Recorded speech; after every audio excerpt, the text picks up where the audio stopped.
to my computer. I don't know how to do these things. I just know how to press buttons. Welcome, everybody. I can press buttons. Welcome, everybody. We're on today with the Wednesday class that shall not be named. I am your host, Robert Haas. We're waiting for a couple people to get here live. And I'm going to reclaim for myself. There we go. Oops, I was muted myself.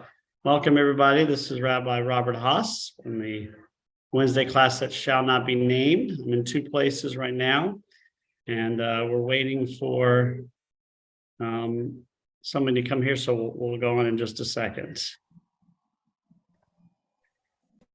Hey, Robert, if I was at home, will I get this on Zoom? Yeah, you can get this on Zoom, or you can get this on YouTube. So there you go. Now you can see me here. Okay. Can you guys, is there any feedback? No, or can you hear me fine? Larry wrote, is it good? Okay, because I'm on two screens, so I want to make sure there's no feedback. Make sure we're waiting for a couple of people got lost coming here. You want to say hi, everybody? Good Hi, morning. Carolyn Hart, Lincoln. Is she different? She is muted, yes. And we're going to start in just a second, everybody. We got a couple of people lost. And while they're lost, I'm going to get up my notes. Do you use Waze or another? I mean, Waze, of course, is the Israeli one. I just use Google, and I always had good luck with it. So that's why I stay on Google. Somebody I can't get Google to talk to me. I'm gonna get Waze talk to me and Google just shows me the way. Well, they say Waze is amazing. Absolutely. Yeah, but It's, you know, everybody takes it for granted, but out in the world, they said, no, every little street and every little I community. know it's amazing. How did they do this? I always picture telling my father, who came here in the early 20th century, Dad, you want to go to Uncle Willie's house, just talk into this little device and any language will take you to Uncle Willie's house. And he would say, oh, a little man say, yeah. Right. His parents had trouble using a microwave. But they got by. When they learned how to go to Burger King or whatever. All right, getting my notes out. Yeah, it's amazing how I find that a lot of people have trouble with computers. As soon as they have grandkids, boom, they can use anything to see their they learn Zoom. Right. Sometimes you ask the cashier who was 16, 17, do you know that there was a world before smartphones? I don't know, what? Wasn't that long ago. I asked a person the other day, we're in the line at, and I wanted to give him like an extra 4 cents. So I can get and it was like, like $2.94. Oh, So I gave him like 3, and I said, "Here's 4 cents." He was I like, couldn't figure it out. "Too late." The kids have an expression that goes like, wait, what? And you think, my granddaughter did that, wait, what? It's like they're in foggy land. All right, I think we got our last crew here.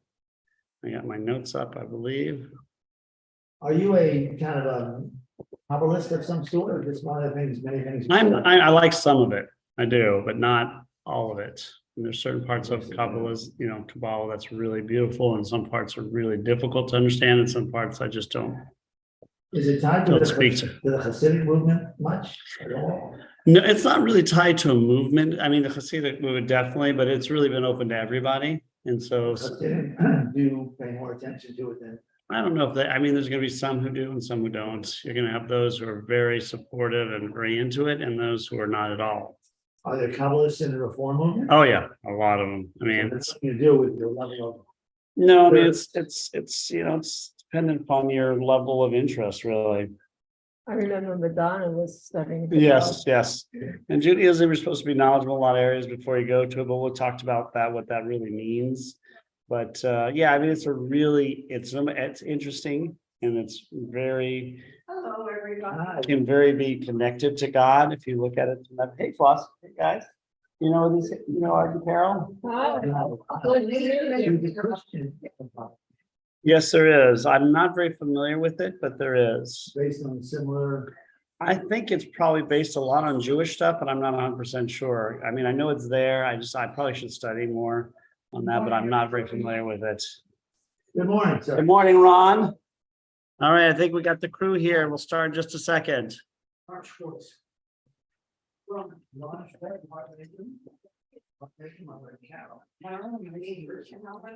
Yeah.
So I think we're gonna start now.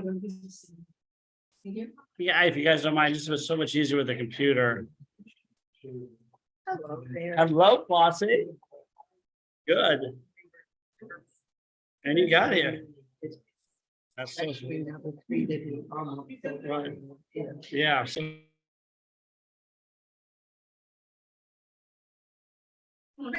you can say hi to everybody. Jane. Jane, She and I have been right. and I know. Come on. Larry, where are you guys at? Are you still in New Jersey? Yeah, we're still in New Jersey. New Jersey. So we got a lot of people from a lot of people here. We got New Jersey, South Carolina, Texas, Georgia. So we got a lot of people. So we got at least 4 or 5 states. We got 5 states today. We got Illinois, Texas, Georgia, South Carolina, and New Jersey. I don't know if that's a record, but certainly a lot of states. Who's from Illinois, Rabbi? Arnold, I think, is in Chicago. Oh. I don't think we've ever seen Arnold, have we? We I don't know if he doesn't usually know. Arnold does, he just kind of listens. he listens. Yeah, I email him all the time. Hi, Arnold. Hi, Arnold. Yeah. Okay. All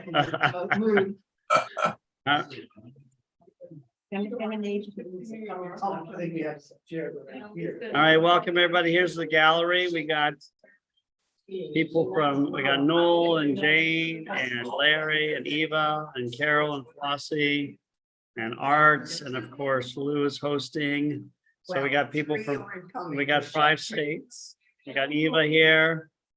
So we got everybody on. So here's Flossie. And here's Karen. And I already showed you the Art and Carol a second ago, but here they are again. Carol, nice to see you. And we Arnold? Yes, Arnold. Yes, he is. Hi, Arnold. Karen says hi, Arnold. Oh, that's Carolyn. How's he feeling? I think he's doing all right. I'm emailing. All right. 5, 6, 7, 8. We're 8. 6, 7, 8. Perfect. So what we're going to do today is talk about Kabbalah. We'll do some reminders about what we studied last week, if I can remember. And then we'll start on something. Then we're going to do this week, and the next week we're going to do the Sfirot. So we talked a little bit about the fact that Kabbalah is not magic. It's mysticism. It's a way to connect with God, similar to prayer, study, or acts of loving kindness. So it's just another way Traditionally, you're supposed to study at 40, but that was not necessarily a hard, fast rule 40. The idea was you live your life and then you start studying Kabbalah, because if you go too much into Kabbalah, you can become one of these hermits that go into the wilderness, which other, like Christian Kabbalah is a little bit more like that.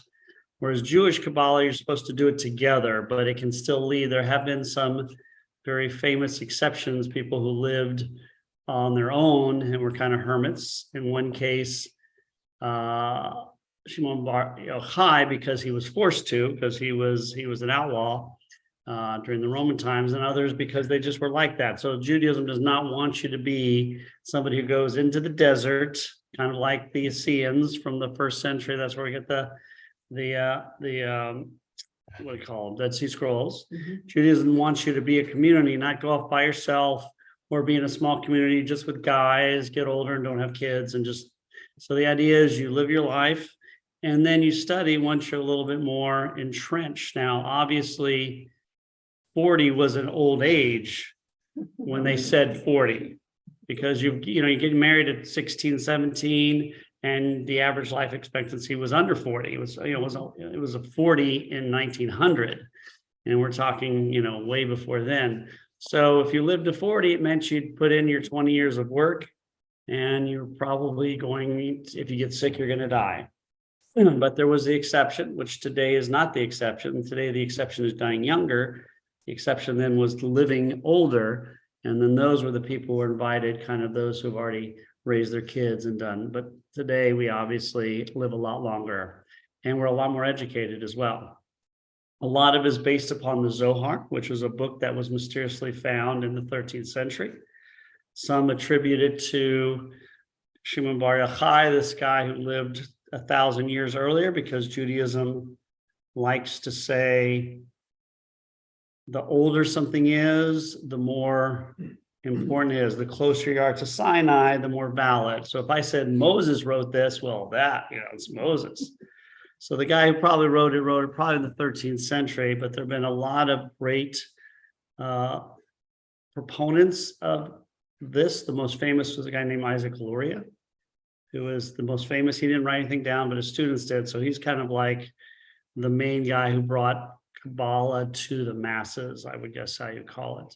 And since that day, it's been a way of connecting us in a variety of ways. One of them, as we talked about last week, is my favorite, and we'll go over that real quick, was the idea that we're all waves in the ocean. I think we've talked about that. So a wave is always connected to the ocean. So even though you're an individual, you're still always connected to the whole. And when you die, when the wave goes back to the ocean, you're again part of the whole, which you never left. Now, when you go back to the whole, do you keep your individuality? Who knows?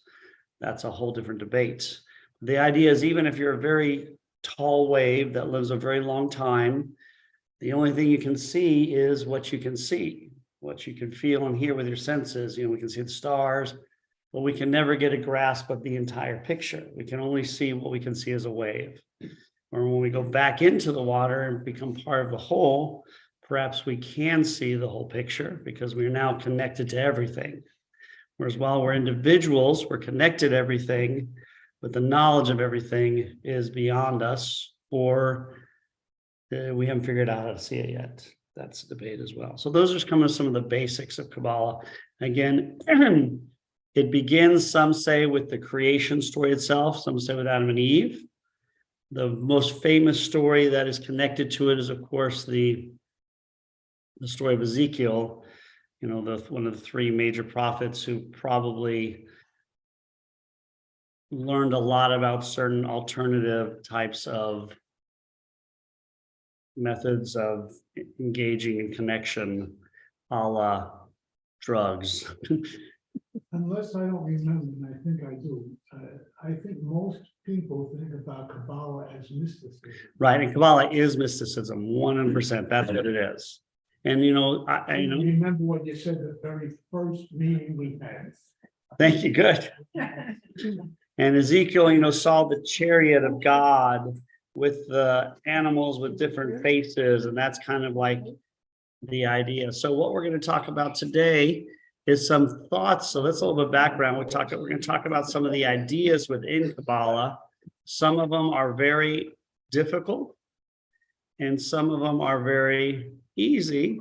Some of them may have a lot of meaning, and some don't. So one of the things we're going to talk about is the connection with God. That's the most important one, obviously. It's about being part of God. So the first idea is, when you think about Kabbalah, and I remember a little kid asking me the best question ever: how can God be everything and be here as well? So how can God be enormous and tiny at the same time?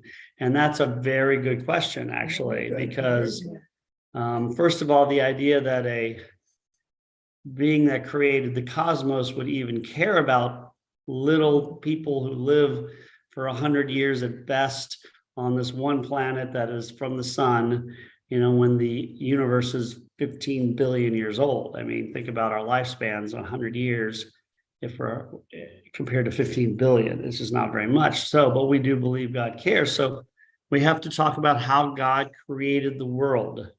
So we say, for instance, in Judaism, God created the world in 7 days, and that would be kind of a regular thought process. But the question is, how do we go beyond that? How do we find out how God did it, or what we are connected to? And so one of the beliefs is that God is everything. So yes. But you didn't finish that. Which is? Because you said God is nothing and God is everything. Exactly, and that's what we're going to get to. Okay. So what Ron is referring to is, last time we talked about Ein Sof, which means no end. So what we say is God is nothing. Why do we say God is nothing, even though it sounds insulting? Because he's everything. Or we say God is nothing because we can't describe God. It's impossible. We can describe only what God isn't or what God does. God created the earth. So when we say nothing, like if I say, Karen, you're nothing, from Kabbalah perspective, that is the highest compliment that can be given. Because when you think of yourself as nothing, it means you are connected to the whole. You see yourself as not an individual. You care less for yourself than understanding the whole. When we define ourselves, we limit ourselves, which is not really negative because it's the only way we can do it. But the idea of Kabbalah is to lose yourself in understanding that you are nothing, and that is actually a compliment as opposed to an insult. So, but on the perspective of what everything is, on the other side, if God is everything, then we are part of God. So how did God make us? And there's a lot of questions asked to this, obviously. Some believe that there are, God had to create a God persona to meet with us, because the idea of God is too powerful for us to meet. So God had to create a lesser version of God's self just so we could connect with God, because if we try and connect with the God, we would implode or explode. So some say that God is everything. So then how can we be created? If God is everything, there's no room for us. So one of the most famous beliefs is something called Tzimtzum, which is, it's on these notes, withdrawal. Withdrawal. Not like withdrawal, not like if I'm an addict and I don't have it, withdrawal, like God withdrew God's self. So it's kind of like God creating a blank space in the universe and putting the universe in there. And I have this picture here that, let's see if we can make it bigger. Get bigger for you guys, and I'll put on the thing. I should have brought, I was thinking I should bring notes, and then I realized, oh, I'm driving now, it's too late. Can I ask you a hypothetical? Sure. When God originally created the floods that destroyed everything, do you think what's going on in the world now is the beginning of getting rid of the earth? No, I mean, that is a very good question. Let me get to My computer's like. It won't get rid of the earth, it might get rid of humans. Yeah. Hi Genevieve, sorry, I was on the wrong thing, so I didn't see you trying to come in. I apologize. So let me I gotta give, sorry Genevieve, I'm on two different computers. And I have to give the host back to my other computer if I want to put the screen on. So which one is, okay, so hopefully I have, there we go now. You're a bird, and not the other. There we go, I think I got it. How do you feel about the crows? All right, here you go, is what I'm showing on the screen is different ways of looking at God. One is God is outside the universe, and what Kabbalah can say is, how is God reacting to the universe? Is God the mouse on the wheel that's spinning it? That means God is continually active in the way of the universe. Or did God create the universe and take a step back and let the universe play out? Another pantheism is that God is the universe and that we're all part of God. And then another version is that God created this vacuum and put the universe in there. That is called Tzimtzum V'Tral, which is a very difficult concept, because if God is all powerful, can God lessen God's self? Because God created a vacuum and placed the universe within God. So if you look at this, it's like a big, think of an oval, is God, and the universe is inside. And there's that bird that keeps hitting the wall, the window. Crazy bird.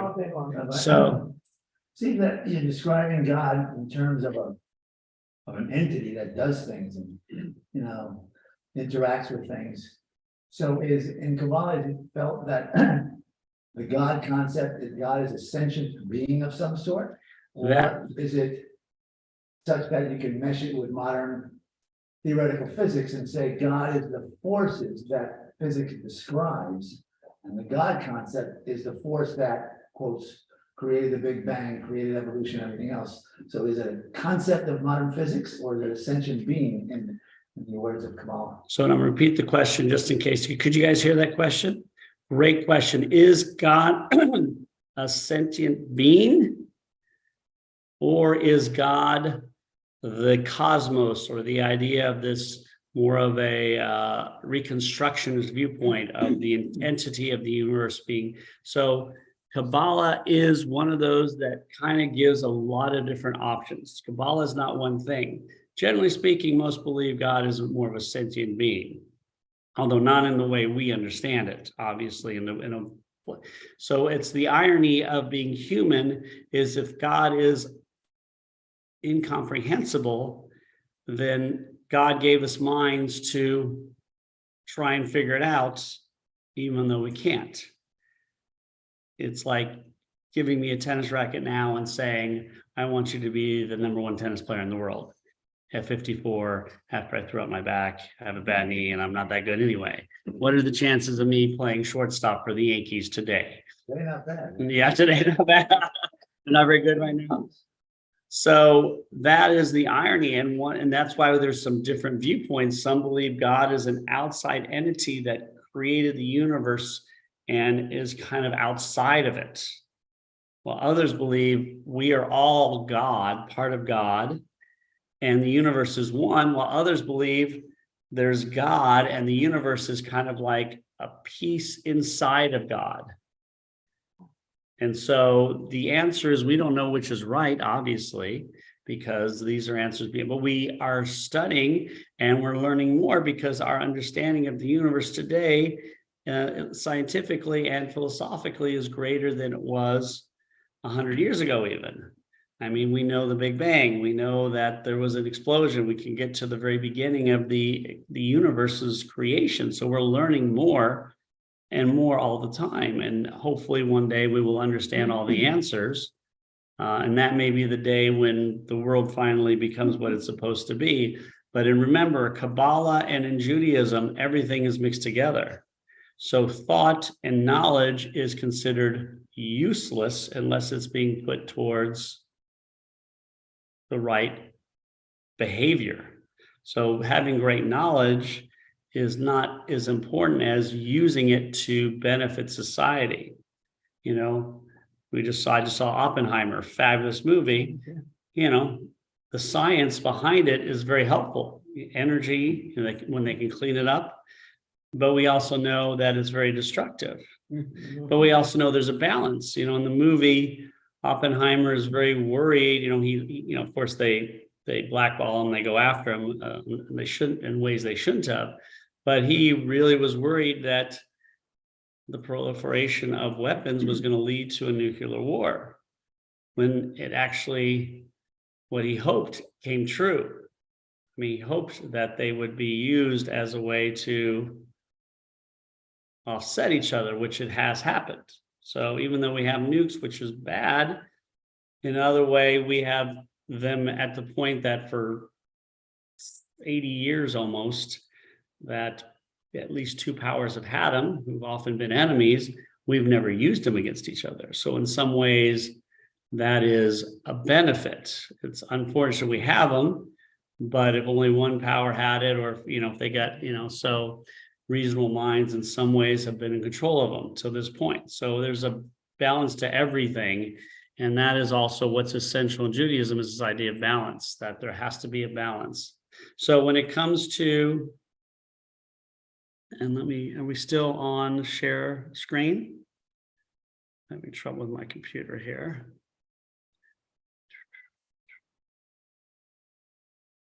There we go.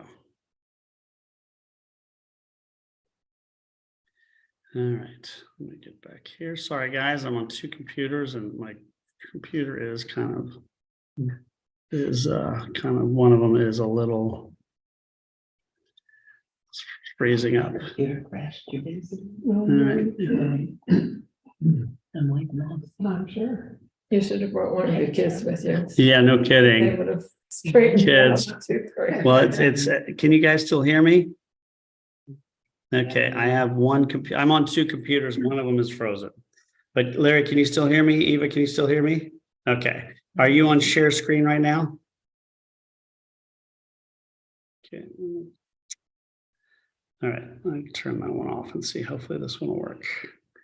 Okay, Big screen TV here. there we go. Did you project onto it? All right. Because that's what I think they teach. Okay, guys, we're gonna pause for 1 second as I figure it out. My computer at the synagogue is the one that has been frozen. Turn this one on. All right, there you go. That should be better. All right. All right, so any questions so far from people here about what we've talked about? Larry, and you're on mute, buddy. Larry, you're on mute, just to let you know. Larry, you're on mute. Can you hear me, Larry? You're on mute. He's on mute. I'll help you unmute. I'll ask you to unmute. Clearly. Okay, we okay There we now? go. Perfect. Now we can hear you. Sorry about that. Yeah, I know we missed last week's session and maybe you And it was covered. probably the greatest session on Kabbalah that was ever been done. That's what people have said. I read Yeah, about it. yeah, I yeah. saw the review. I saw the Yeah. Roger Ebert review of it. It was terrific. Yeah, yeah. He came back from the grave to review it. As I understand it, the Zohar is the fundamental book. The Zohar is the fundamental book, but it's not the only book. The How is it Zohar organized? How is that book organized? It's organized through, what do you mean? What do you mean? how it's Does it follow the? No, it doesn't. Oh, you mean, I got to understand. It does not follow like the Bible step by step. It goes through different beliefs as it goes through. And so it talks about, the journey, the language, the Torah commentary, the Sfirot, sacred study, mystical, and it kind of goes through this step by step. But it's not like a commentary where where it's exactly step by step through the words. I see, because I thought part of the Part of it is, though. I mean, it's all based on the Bible, though. It is. right, but part of the Kabbalah I thought was kind of like hidden meanings in the Bible. It is, and we'll get to that also. So that Oh, we'll talk okay. about hidden meanings, numerology. So we're looking at kind of the broader views of the ideas. So one of the other things is what about evil?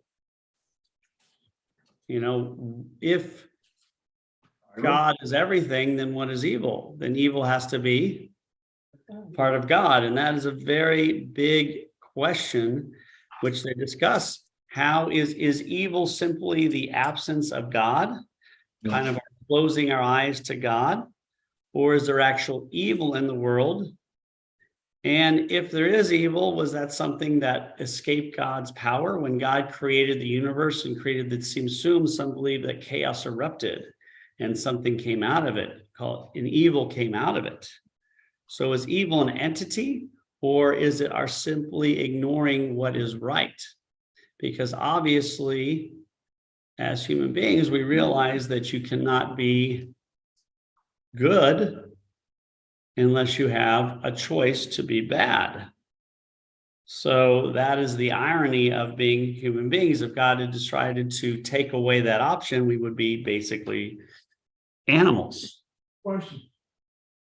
In state Catholicism, you can be, well, I'll use the term mafia, that caused many deaths. Right.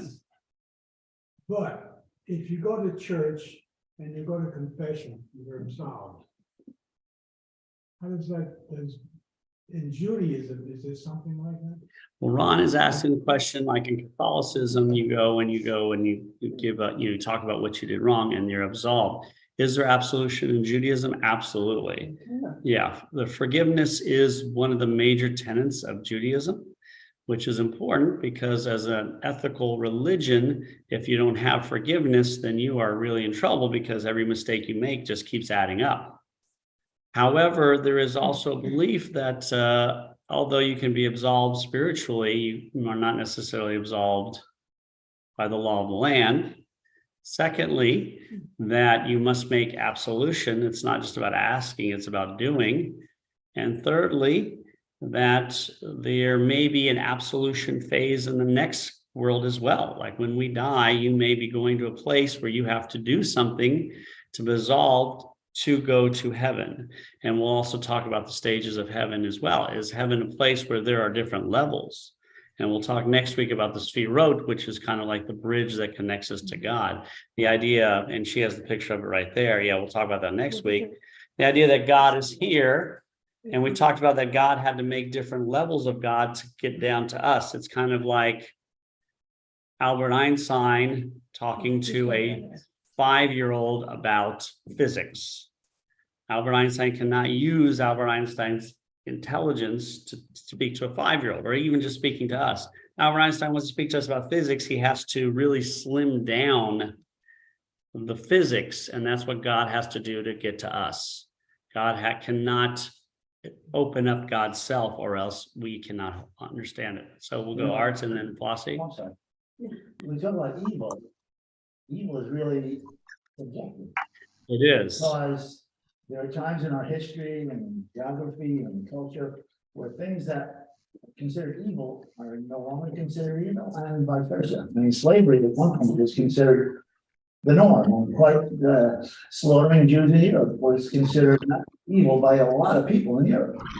So God is it that what we perceive as evil, obviously the majority of us agree what's evil and what's not, but it's really So Art was asking about, is there such thing as evil as it's subjective? And that's what Kabbalah deals with. Is evil an actual entity? Is there something called evil that actually exists? Or is it just our turning away from God and acting in ways we shouldn't? And also subjectively, what is considered evil? That's what the commandments are for. The commandments are there to teach us, generally speaking, because it can't always get too specific. Murder is evil, but then it leaves it up to society to define what murder is. So that's where it gets a little complicated, because murder in one society may not be the same as murder in another, because it doesn't say don't kill, it says don't murder, because killing in self-defense is allowed in Judaism and pretty much almost all the time. There's certain examples it's not. But I'm sorry, go ahead. Is that I was gonna Genevieve? say another question that you could contemplate, that if God was everything, and that means he would also be duality, and then would he use evil, if it was part of him, to teach you lessons just like a parent teaches a child? Or not saying he is odd, like punished necessarily, but maybe he does throw evil in front of you so that you have the free will to choose and either learn from the consequences or grow from the lessons. And yeah, because there was a quote on the stained glass in the synagogue, and and for a long time I kept staring at it, and I know battle with it. It says, "A man who fears God." What is it?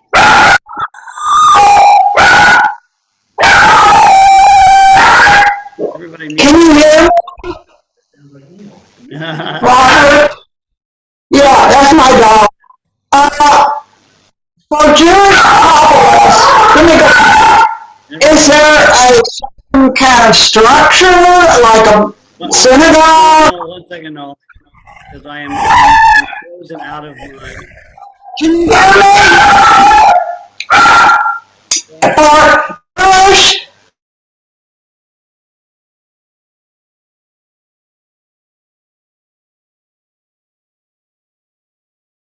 Rabbi, you muted yourself.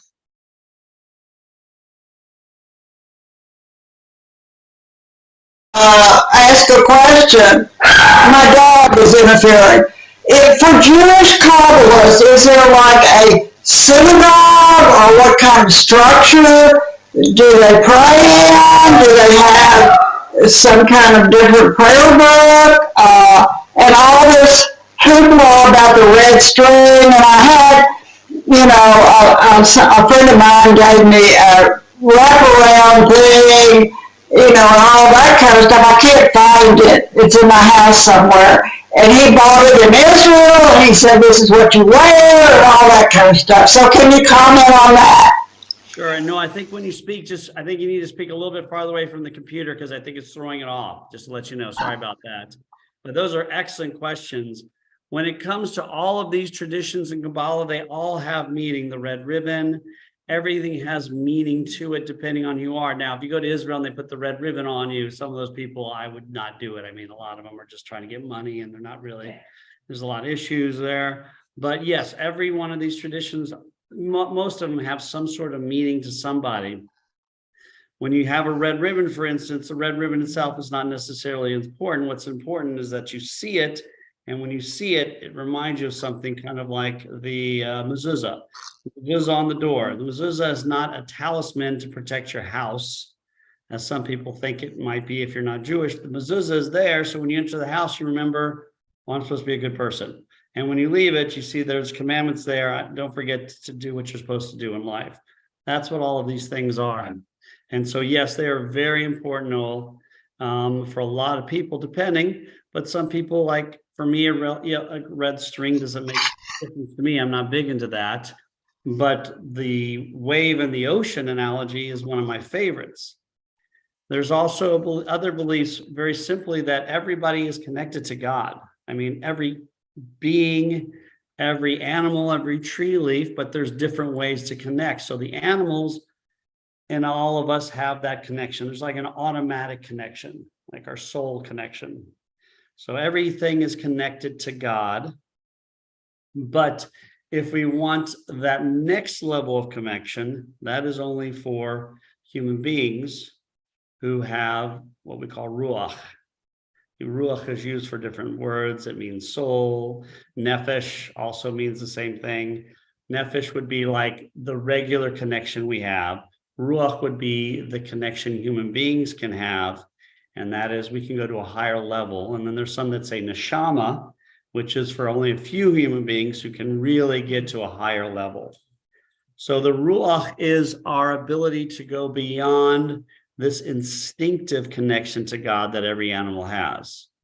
And that is important because it is based upon the creation story where God gives us something the other animals, and that is an understanding of ourselves and our place in the universe.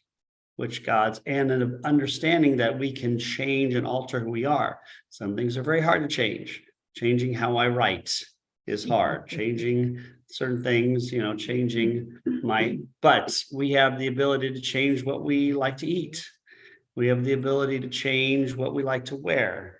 We have the ability to change our bodies through a variety of ways. And it's the same thing with God. We have the ability to come closer to God if we so choose. But not everybody can get to neshama. Not everybody can get to the level of neshama, this super connective level for people like, Moses. Most people can't get there, and there's nothing we can do about it. As I give the analogy, no matter what, I'm not going to be Roger Federer. But there's nothing wrong with that. That doesn't mean we're lesser beings. It just means we don't have the same capabilities. But everybody can get to Ruach. Everybody can find this connection. Flossie. Are there only three? I'm sorry, what? Were there only 3 levels? There are other levels as well. Those are the 3 main ones. Flossie had a question, and I'll go over the other levels as well. You mentioned forgiveness for us. If I'm not mistaken, with Yom Kippur, we don't just pray to God for forgiveness, but it's us going to human beings that we might have wronged Right. with forgiveness. So does that come into it when we That's talk? forgiveness is the center point of almost everything. But I Forgiveness. mean, going to not just God. Oh, yeah, to but human going beings, to exactly. things. But if you have to ask forgiveness, you got, before you gotta ask 3 times. And you got to give it as well. Now, forgiveness is a really good example of the difference between us and animals. Animals don't need to ask for or give forgiveness. A lion does not need to ask forgiveness when it eats the gazelle, because a lion is not being evil or acting badly. That's their life. That's their programming. So there's no need for forgiveness. For human beings, it's the opposite. There is a need for forgiveness. And if we want to get to the next level of Ruach, forgiveness is essential to finding this connection. We'll talk about the 10 Sefirot.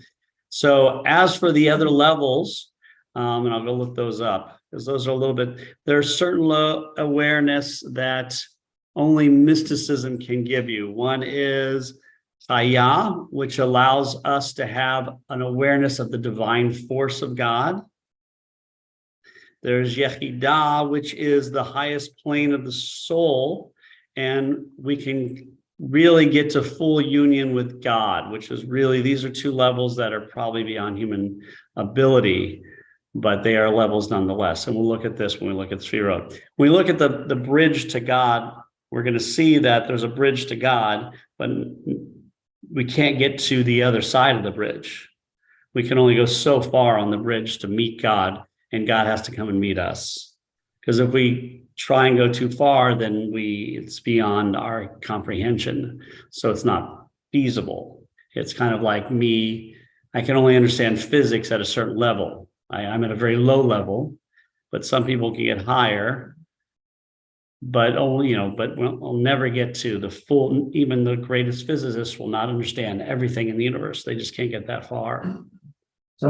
So far, but that is a place we may get in the future. And that is an important part of us, the ability to go to different levels, which animals do not have. I can go up levels and meet God at higher planes if I work at it.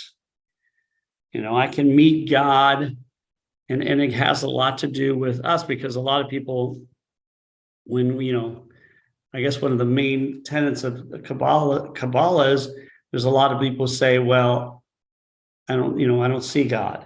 God is not here. And what does Kabbalah say about that? You don't see God because you can't see God if your eyes are closed. It's us who are turning away from God. It's kind of like that very famous story of, what's the famous story about the flood? The flood, and the guys on the other guys on the roof. Yeah. And then they send the boat. Yeah. And so it's basically, we are not seeing God. We're not looking for God. That's where we don't see God. And the idea also that, it's kind of like hide and seek. We're playing hide and seek. And this is a great analogy. we're playing hide and seek and it's fun and I'm hiding, but when does hide and seek cease to be fun? Is when I'm hiding and I believe nobody's looking for me. I'm hiding and all of a sudden the game's over and I'm still hiding. So in Judaism, the idea is God is always looking for us. We just have to find God. And that is an essential part to it because we can hide from God and not play the game. I'm thinking about the analogy, the guy standing on the rooftop in the flood.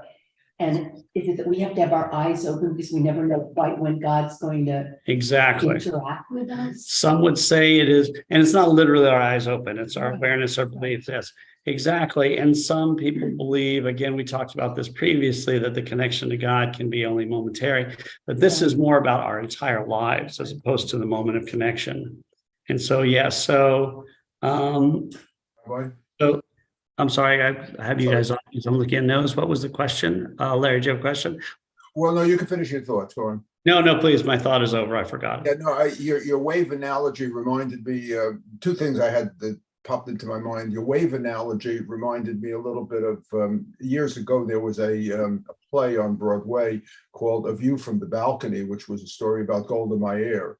And what she talked about really, and the reason she took the title was that sometimes it pays to sit in the balcony to get an entire different view of things rather than sit in the orchestra where you see the person's face or you concentrate on a particular person. So a wave analogy it reminded me of her idea of seeing a bigger picture or trying to see where you fit into the picture, wherever see the audience, you see the orchestra, not only the characters on stage.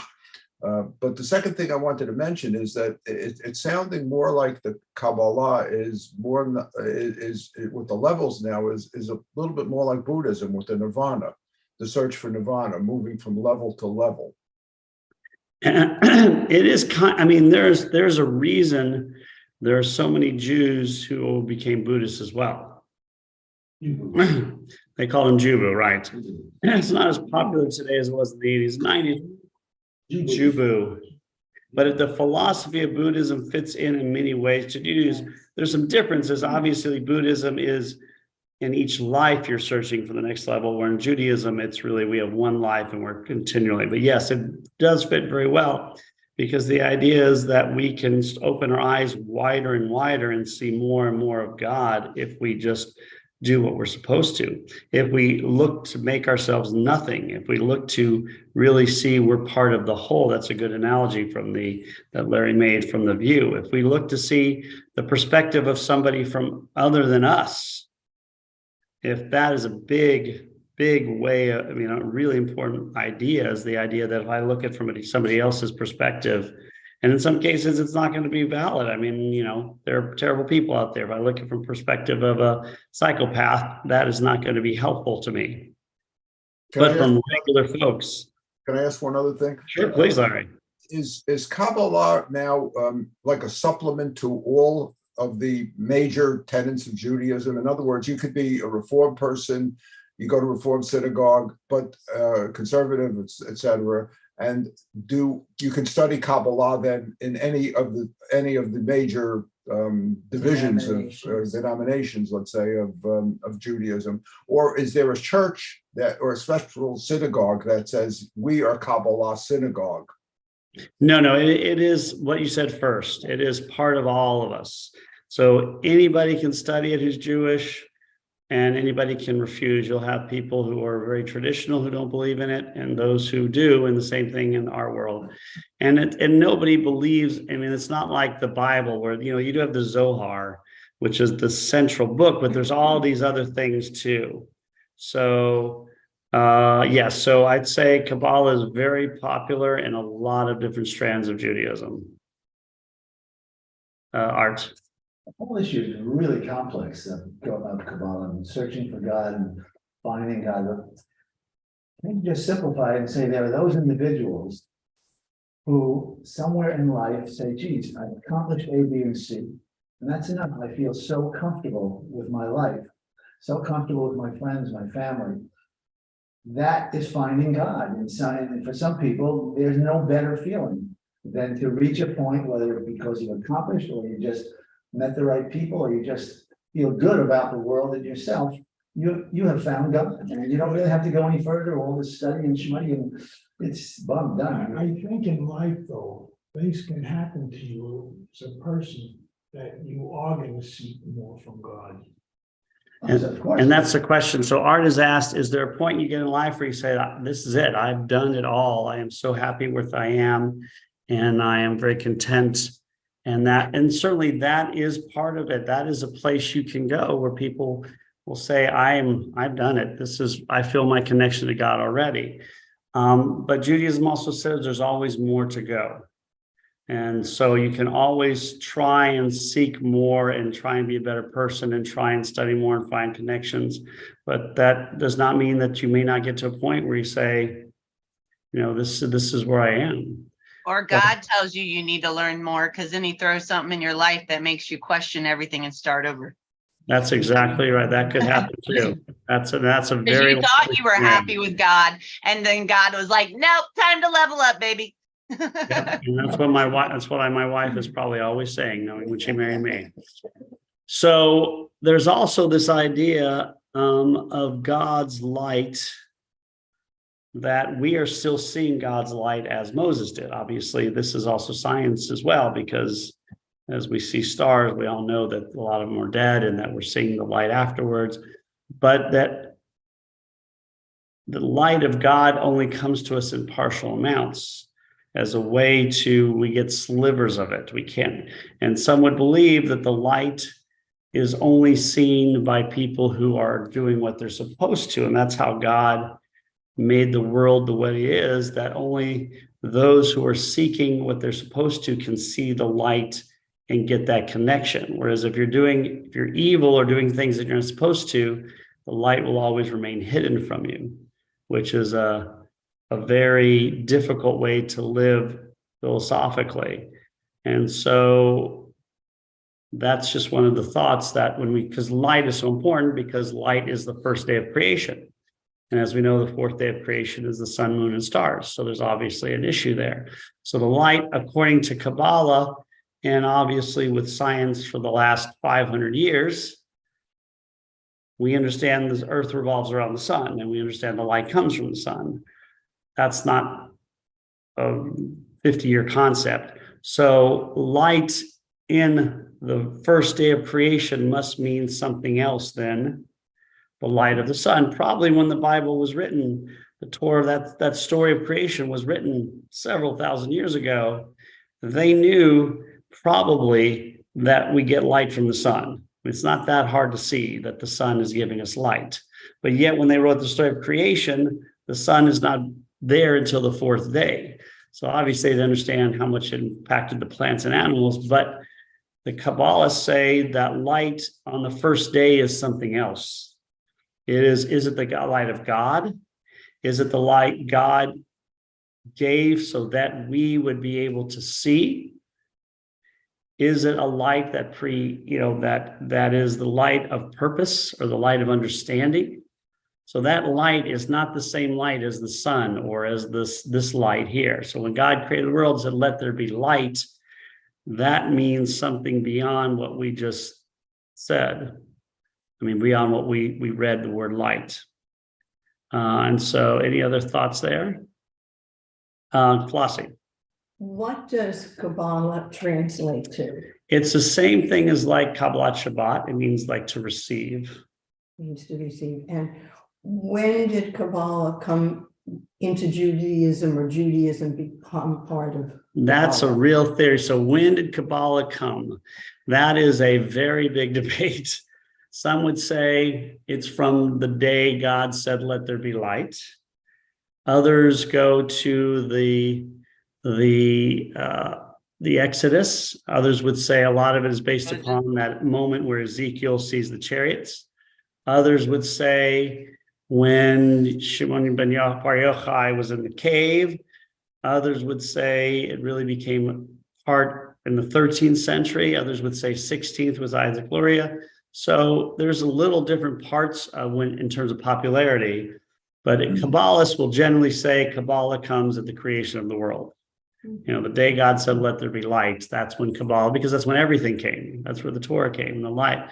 But in terms of popularity, really became really popular in the 16th century with Isaac Luria, and the finding of the 16th or 17th. I think it's, Around the time of Chabad, the Hasidic movement came. yes, it's all those things come within 200 years of each other. When is that? Yeah. So hard. I mean, there's no way to really find the birth of somebody, you know, unless I memorize it. How would you ever find this kind of information? Yeah, 16th century. So the Hasidim comes all, you know, 16th, 17th century, you know, all these things. You also have you have a lot of things coming at that time period. So Kabbalah is essential for us because a lot of this Kabbalah stuff the popularity comes at difficult times for Jews in many respects. When you're trying to find more, or when you're powerless, you seek religion to help empower you. So it's important for us to realize that even though Kabbalah in many respects comes from this perspective, it works for us when we are living in a very comfortable world of America in the 21st century, although it may, you know, as comfortable as it's ever been. So it's something important to remember that Kabbalah is for everybody at any time when you really want to search. It's important to remember that it is so esoteric in many respects that you can get lost because you're not going to find the 1 + 1 = 2 answer. Even the very difficult philosophical questions in Judaism are probably not as esoteric as the Kabbalah is in many respects. It's so connected to God that it's so hard to understand sometimes. So that's why it's so fun in many respects, because you have to find a lot of analogies and metaphors. What's the other one? What's the metaphor and euphemisms and assimilate, all those things. We need all of them. Stories, anecdotes, because you can't explain it literally. That's why you need what's the metaphor? Metaphor and I know. not simulate. Let's see. Allegory. Allegory. Thank you. Thank you. That was Genevieve. It's allegory was it. That was it. She's reading my mind. Stop reading my mind. You're not going to be happy if you do it.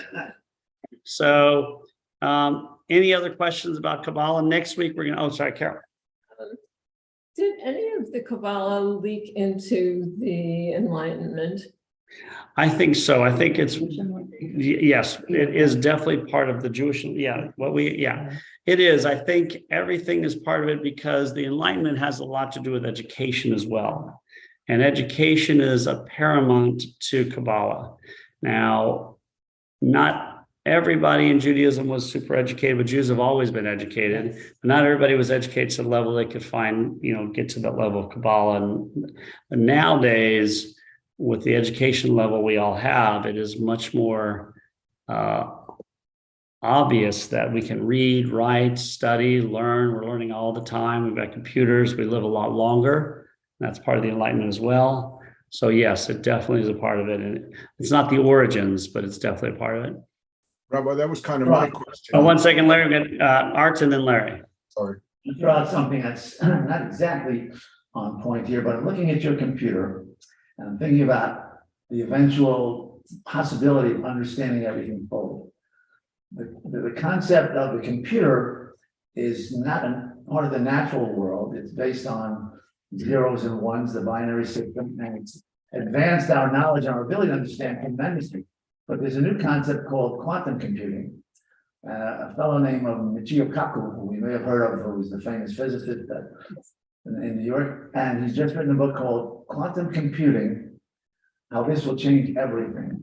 And I don't claim to understand it at all, but I'll repeat the words because I think very few people on the planet understand it. He's talking about quantum computing. Computing. And what he says that it takes the natural world and replaces the artificial digital world with natural world effects of waves and electrons, and using the natural world's wave properties and electron properties to form a computer. And this will advance the ability to understand things so tremendously, because now you're using God's natural world and the elements in it, these wave particles, is it a wave, is it a particle?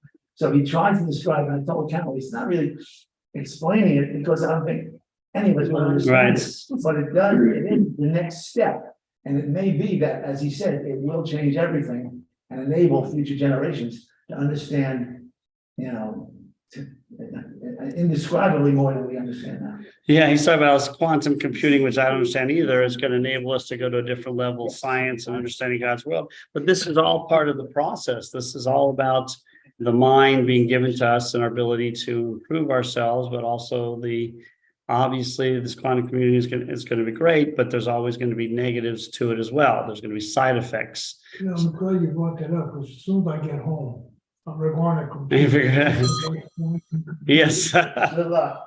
Good luck. See, mine's- Larry, why don't you ask your question? We'll finish with that. mine's blue. I'm taking a phone call right now. I'm sorry. Oh, no worries, all right.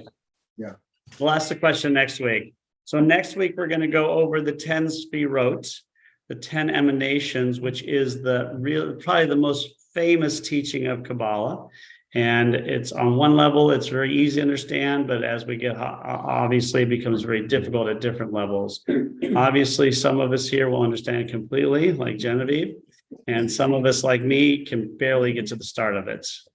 So we'll do that next week. And then a reminder that next month is High Holidays, but we are going to be doing a system of sending out not tickets, but passes for everybody. There's no cost or anything for anybody who wants to come. It's just a way of trying to make sure we're doing a hybrid system and we have a lot bit more members. So we're trying to figure out how many people can fit in our sanctuary nowadays. This year, do we have to let them know when we're coming?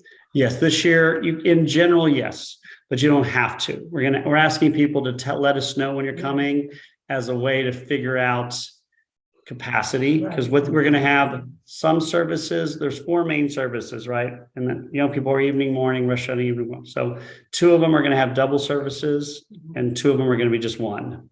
It's a hybrid system because we don't know how many people can fit in or how many people are coming to services because of COVID, because we had 8,500 views on last year in Kol Nidre. So that means 20,000 people. So some people don't come into services. So the passes are going to be, it's all encompassing. You can get your dinners and let us know where you're coming. But if you don't let us know, you can still come. I mean, it's not a reservation. It's just for our knowledge for the future to make it. Except when you go to dinner. To dinners, you have to RSVP. Yeah, that's also for, we know how much food. Right. And so we're going to have a lot of stuff. There's going to be a lot of children's programming as well. So again, every year because of COVID, we seem to be doing something different. So this year we're doing hybrid. We have our cantor. So it'll be a really interesting year. So Slichot will be the second or first Saturday, I think the 9th or something. And Cantor is going to sing. If anybody's a new member and you want to come and undress the Torah, let us know. Dinner's on us if you do that. And then Rosh Hashanah, and we'll have Yom Kippur services all day, and we'll have Rosh Hashanah stuff too. The Cantor Rachel, she is so nice to listen to. Yes, Cantor Rachel. The only thing better than her voice is how nice she is. Yeah. That's great. Yeah. But I must admit, we're still trying to find a place for Tashlich because we've had some trouble finding a, because we do a family service at this place we're doing Tashlich. I don't know if it's going to work out. Rachel, our Cantor Rachel, has been so unhelpful in finding a park in Savannah. It's like as if she's only lived here a couple of weeks. I mean, we're expecting more from her to find spaces, but she doesn't know anything about so that's a little disappointing. But besides that, everything else is an A. It's an A. Has to have a good sense of humor. Yes, no kidding. She's got to understand. She's got to understand that being exasperated is a way of life now for her. So we will be back next week and look forward to it. Happy holidays, everybody. And is there anything coming up? I know we have Remind them Friday night. Friday. Oh, thank you, Flossie. This Friday at services, we have potluck at 6. And then it's going to be a service welcoming Cantor. And then her actual installation will be in November. But this is just a fun way for people to bring food and get to know her because she's really great. All right, guys, stay safe. And we'll see you next week on, I was about to say story time with Rabbi Haas, but that's not this. See you next week on the Wednesday class that shall not be named. Right. On Zoom. On Zoom, everybody. We'll let everybody say bye. Bye. Bye. Take care, Larry. Bye-bye.